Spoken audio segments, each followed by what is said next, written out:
I'm Duncan McLeod, and this is Tech Central, brought to you today by Dell Technologies. It's my pleasure now to welcome Doug Woolley, who is the MD of Dell Technologies South Africa, to the podcast. Doug, I'm surprised we haven't had you on the podcast before. Welcome. Thanks, Duncan. Yeah, I mean, we've known each other a while, so probably just circumstance. Absolutely, but good to have you on the show at last. So this is actually the first of a series of 3 podcasts we're going to be doing with Dell Technologies over the next 3 weeks, and we'll also be chatting to the company's Chris Buchanan and Tony Bartlett over the coming while. But Doug, I think let's do a bit of a scene setter, shall we? Sure. Dell's a really interesting company that's been through huge changes in recent years, not least the acquisition. I think it was in 2016 of EMC Corporation, which if I'm not mistaken, Doug, is still the largest ever acquisition in the history of the IT industry at $67 billion. That is correct. Yeah, you don't want to translate that into rands, but that is still the single biggest IT acquisition, on the Nasdaq or in Wall Street. So yeah, very much a bold move by Dell.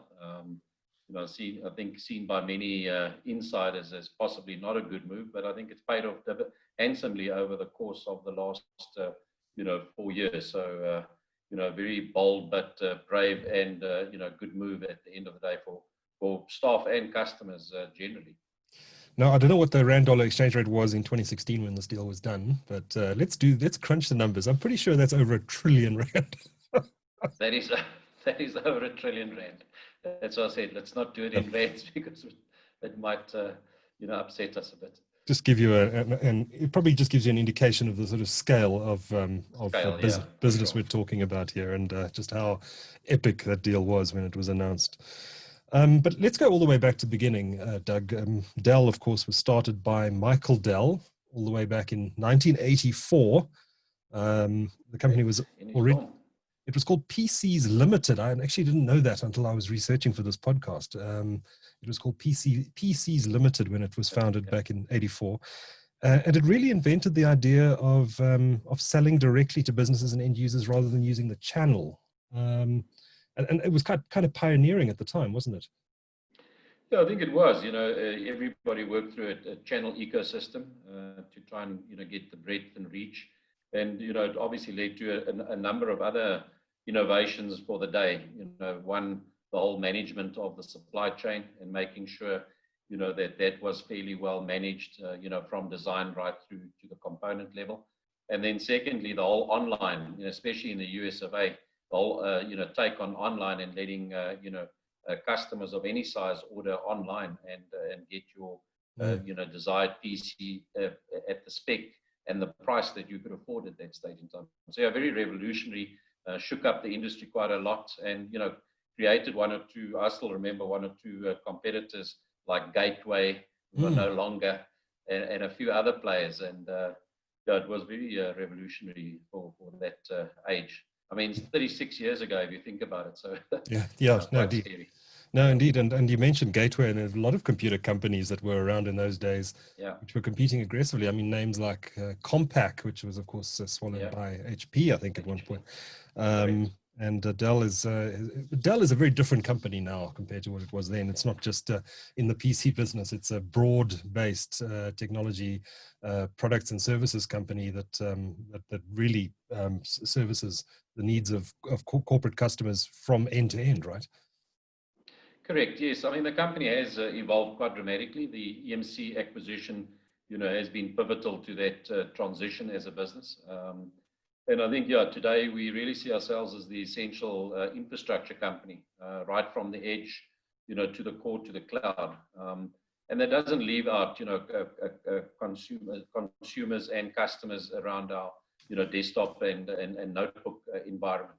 Yes. But we really do see ourselves as a pivotal driver, of the next, technology wave and this whole, digital transformation revolution, which is a bit of a hacked word at the moment in time, but it's very relevant in today's time. I think we've seen that now with this whole COVID scenario, that companies that were more digitally ready were able to start their businesses quicker and also bear, good, opportunities and create good opportunities for themselves. And I think in South Africa, we saw that companies that could move their workforce to work from home were up and running, in a matter of hours and not days. And secondly, any company that had a digital footprint was trading, the minute that government regulations lifted. So I think, it's part and parcel of where organizations are going. And yeah, I think we see ourselves very much as at the forefront of that, innovation and change. How have your conversations with corporate South Africa changed since the pandemic began? So I think, what we're seeing is, and I must be honest, South Africa responded well. It always amazes me, what corporate South Africa can do.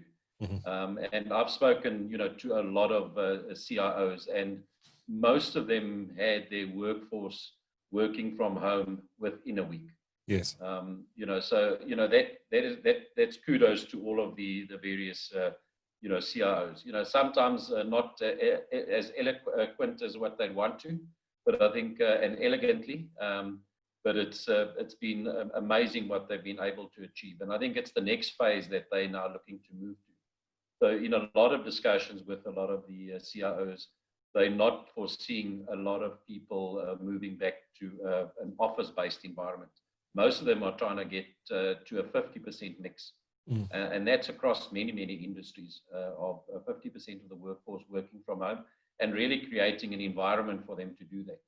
So, big challenges for them at the moment in time is obviously security issues, because you're expanding your, reach beyond your normal, corporate or well-defined corporate network.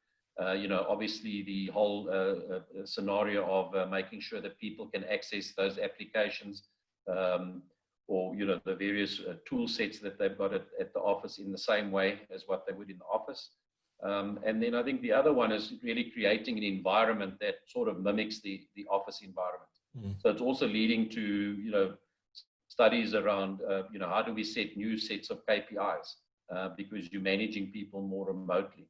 And then I think another one that was quite interesting in a lot of discussions was the whole emotional support and management of staff working from home, because most people have intimated that the productivity has moved up to 20 to 30% more than what they've seen in the past.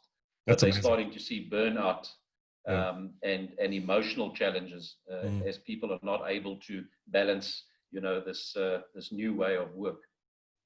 Yeah, absolutely. So it's very interesting, discussions with all these CIOs. Yeah, I find the same thing. It's difficult to know when it is Friday today, right, Doug? It is. Well, that's good news. But interesting what you say about productivity going up, because I think many people assumed that if their staff were going to work from home, that productivity would go down. So it's kind of the opposite has happened. Spot on. Yeah, and it's been I think an eye opener for a lot of organizations that have held onto traditional beliefs, and it's pushed the envelope, I think, to the point where everything is being challenged because it's been forced to. So I think the first thing is that work from home is the new norm, and as I said, most organizations are looking to try and get to 50% as a first pass, and probably even further than that. Which is going to have, I think, some impact across a number of industries. Yeah. The second thing that we're seeing, and if you've got kids, educational industries also been markedly changed, because you can actually do everything online. So again, we're challenging the whole status quo of bricks and mortar. And in South Africa, I think that's quite revolutionary, because we've always held on to the belief of having bricks and mortar learning institutions like universities. So nothing to stop us from starting a fully digital university now, and really getting postgraduate education through to the masses, but at an economically cost-effective way. And then the third one, from a commercial perspective, I think it's challenged every organization around what is their digital strategy, and how do I become digitally relevant, and challenging the processes, my vision, my mission around my digital strategy. So I think there are three big drivers that we've seen that will impact society as a whole moving forward. Do you think this pandemic is going to be overall net positive for the IT sector in South Africa? So yes, I think we're seeing as it has slowed down. So we had a fast start, as the pandemic kicked off, and I think it was people really just trying to get to grips with working from home. But the conversations have definitely changed. So I think it's going to be a net positive story. As we get out, as more of the economically active businesses start, you will see that start ramping. So the conversations have definitely changed dramatically. People are looking at, how do I become an absolute digital native, if I can call it that, and how do I give my business a digital, footprint and advantage. And it's been interesting, chatting, from, universities that are looking at how do they expand their footprint out of South Africa. So I think, my view around this is I think we're going to have winners and losers. But for the industry as a whole, I think we're gonna benefit because we're gonna be definitely at the forefront of that enablement, and very much I think where we've always supposed to have been, in the boardroom, defining the strategy of the business rather than being the service provider of the business. Yes. And I think that's the fundamental shift that a lot of organizations are going to have to make moving forward. Is what is the role of IT? Because if you're still going to see them as a service provider and as a cost cutter, you might be left behind in this digital revolution. Well, let's Doug, bring it back to the EMC acquisition 4 years ago now. Now, through that acquisition, Dell Technologies also acquired VMware, which is a very exciting company. Maybe just take us through the rationale of that acquisition and how it affected the South African market. Look, so I think, the secret sauce for us was very much the VMware acquisition. And we've integrated a lot of that component into, the traditional Dell stack of products as well as the EMC stack of products. And it's really revolutionized the way that we look at providing infrastructure to organizations. So very much the message that we're taking to market now is how do we create, very versatile, agile, environments and infrastructure of organizations so that they can adopt cloud and more so multiple clouds. And I think in South Africa, we're still, in the infancy of our cloud journey. A lot of organizations will disagree with me, but, when you've only got 2 clouds, you're not mature yet. Yes. And I think we'll see that accelerate again off the back of COVID-19. Where we will see organizations starting to look at multiple clouds in their organization to reach the benefits that cloud can provide. And VMware is allowing us to effectively create that platform, off the back of all our infrastructure, to create an agile environment. And, the next phase of that is obviously the whole, application modernization component off the back of that, where you start, making sure that applications are run in a very pervasive manner, be it, on-premise or in the cloud. But, very much this model of, creating, one containerized type of application that you can take into multiple clouds at any stage. So again, I think Dell's always been at the forefront of opening up markets. We've never been a lock-in organization, very open standards driven. And I think, you see with VMware a similar trend, where you've got in a way, an open standards type of viewpoint around how you engage with the hyperscaler and big cloud companies. And that gives customers choice, that gives customers, access to a multitude of services.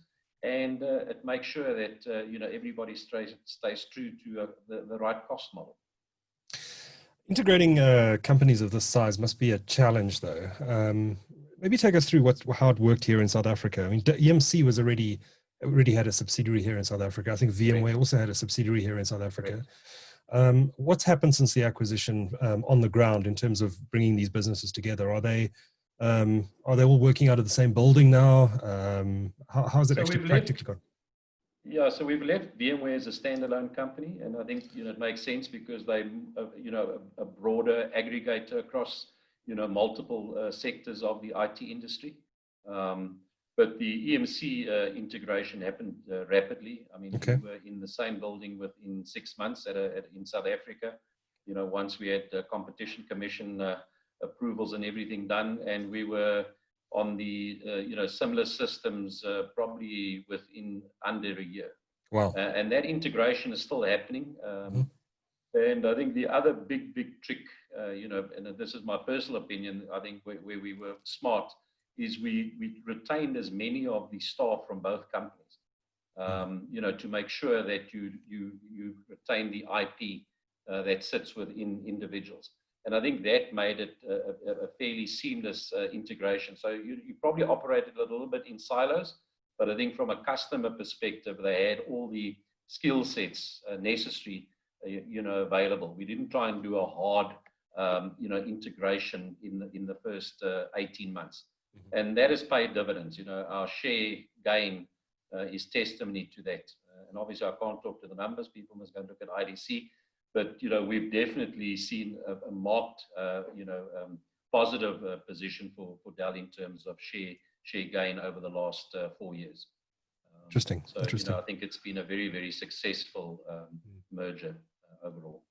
And from a cultural perspective, were the companies culturally fairly similar, or I'm always intrigued by two large corporates merging like this. Was there a challenge from the surprisingly, yes. I think both of the organizations, are very much driven around, having a customer first mindset and a very strong sales culture.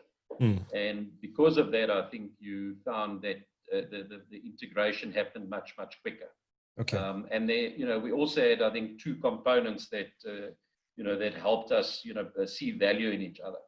With EMC very well established in the big corporate enterprise, and Dell probably more in that commercial space.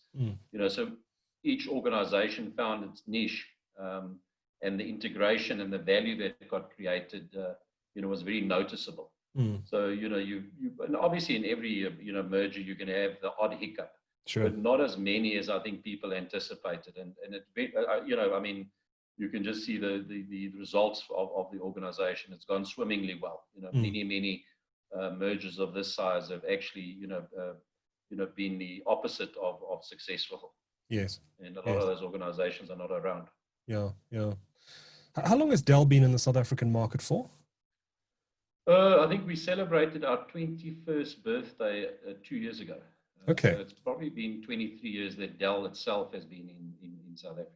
Okay, so from the mid-90s or so. A lengthy period. So literally after, the advent election of the elections, Yeah. And how long have you been with Dell, Doug? So I'm entering my 5th year with Dell, so it feels like yesterday. All right. Have you always been? That's an interesting. Sorry, Duncan. Have you always been in the IT industry? So I have, yes, in various guises. I've been, I think I've done we've gone through the mill. So I've been in distribution. I've been with a systems integrator, and obviously now with a vendor and corporate in my early span, and always in ICT. So okay, we've been fortunate to see all angles, from the customer to the reseller to the distributor and now the vendor. Yes. Which do you prefer? It's interesting. I think, at the vendor, you're very much at the coalface. You're at the, where the action is from a technology perspective. I think at the systems integrator space, you're really crafting solutions, and it's an interesting model, because, you're looking to integrate and create value all the time. So, also an interesting, space to be in. And distribution is very much the cut and thrust of commerce. Doing business at very, very low margins, but still, in a very fast changing, environment. So, I think all three have, have been, been fun.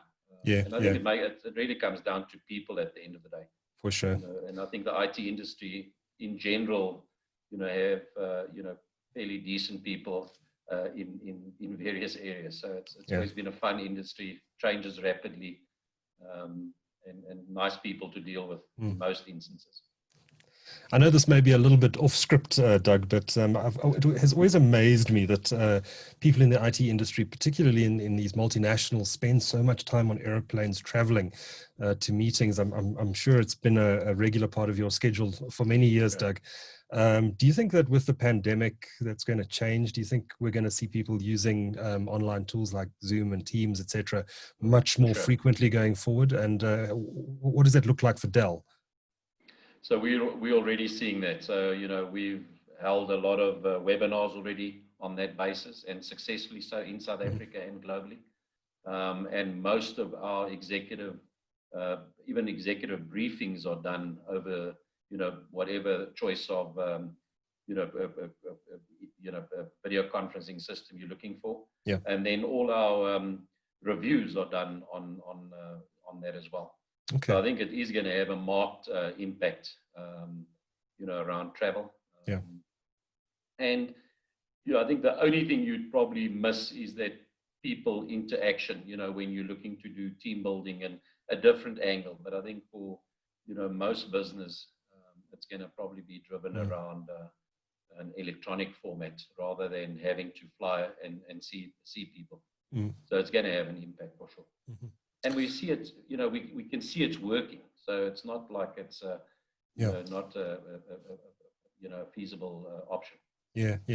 And certainly not great news for the airline industry. No, shame. Doug, before I let you go, maybe just a big picture view of where Dell Technologies South Africa is today. We're 4 years post the EMC acquisition. How do you see Dell Technologies positioned within the South African ICT ecosystem, and where do you see the business going in the next couple of years? So I do think, I think we're well positioned, so let's put it that way. I think we've got a very good set of products that we are able to take to market and create real value for customers. And I think also, we are driving a lot of that change. So it is fun to be at an organization that is at the forefront of driving some of that change. And we'll see a lot of that happen, specifically with things like 5G coming down the line. In South Africa, very imminent. And that will obviously open up a whole set of new services and bring that whole edge computing platform into play. But very much, at the forefront of creating this multi-cloud environment for customers. And then at the same time, also obviously, making sure that we're modernizing applications that are cloud ready at any stage. So very agile, applications. And I always compare it very much to what you would see on your cell phone. Those type of applications are what customers are looking for in the enterprise as well. So we're very much at the forefront of that, and driving that whole ecosystem to, digitally change businesses. So, I think Dell's well positioned around that. And then on a social, and I always like to bring the social component in, because very much at Dell, part of the ethos is to effectively use technology, to drive human progress.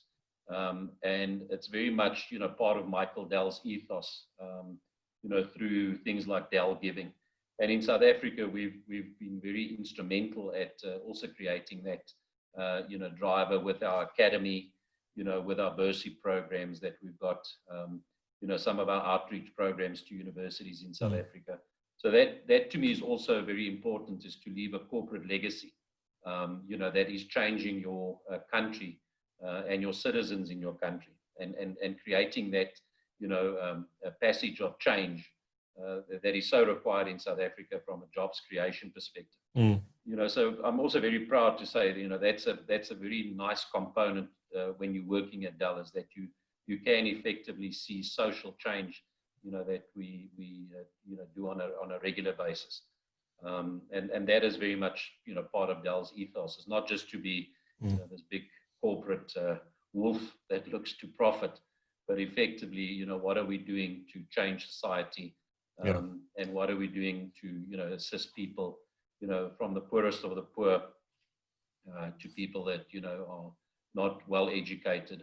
And, Dell South Africa, I can tell you, is driving a lot of that locally in the market. Interesting. I actually had a conversation with a guy called Alan Rebich, co-founder of Sweep South, which is the on-demand cleaning service provider, which Naspers just invested in. And during that discussion, he mentioned that Michael Dell and his wife, through their foundation, had invested and had, in fact, contributed a significant amount of money to a fund to help domestic workers in South Africa. Yeah, so it's quite interesting. Michael Dell and Susan Dell Foundation are actually situated in Cape Town. They've got a full-time office running Oh, do they? out of Cape Okay. Town, but they keep it very separate from Dell Technologies. And it's part and parcel of his legacy that he's building. And he's done phenomenal, work around the country in investing, of his personal money.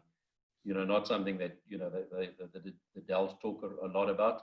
But I mean, even from Dell Technologies perspective, we drive a lot of social change through our Dell Development Fund.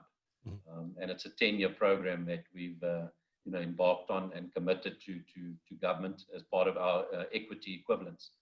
So we've got a Dell Academy in Johannesburg. We would take 60 learners a year through the process, find them jobs, and also driving a lot of high performance computing, skill sets through there. So a lot of projects that we run as Dell Technologies as well, but aware of the Michael Dell and Susan Dell Foundation in Cape Town as well. I'm going to have to talk to you after this, Doug, about getting Michael Dell on this podcast. So stay tuned. Sure. Doug Woolley is MD of Dell Technologies South Africa. Thanks so much for talking to TechCentral. Thank you.